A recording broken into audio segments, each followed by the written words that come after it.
Kasi first time ko palang umakyat ng ganitong forest and napakaputik. Hindi ko siya na-experience na nasa lungsod pa ako kasi iba yun doon kasi ang laki ng pagkakaiba. Tapos I felt happy kasi kahit papano tayo yung kumukonsume ng mga trees dito, so dapat magtanim din tayo. So na-felt ko yung pagod at hirap ng pagtatanim. So tayo rin naman ang may kagagawa nito, kaya tayo rin ang gagawa ng solusyon kung paano natin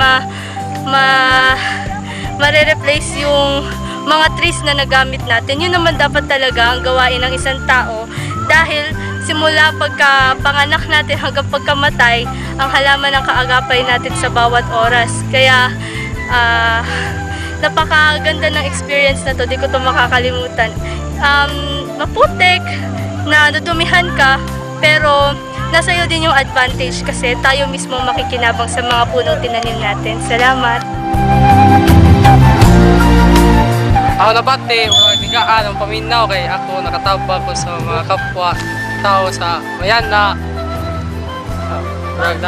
Kapo ko bisag ingani ko budagan, kapo ko katabag ko sa mga tao sa Mayana para magtanom. Wonderful experience na mo karon. I was not expecting inato ka kalisod pala. Pero naman siya ng kinabuhi. And I think ang mga bata po, they had a very wonderful experience today that we will cherish for the rest of our lives. Thank you. Programa sa gobyerno, labi na si DNR nga hatagan og proteksyon katong mga kalasangan nga wala na yung mga tanom nga mga kahoyan tungod sa pagkuan sa tubig sa atong lugar sa lungsod sa Agna nga makasuporta gyapon.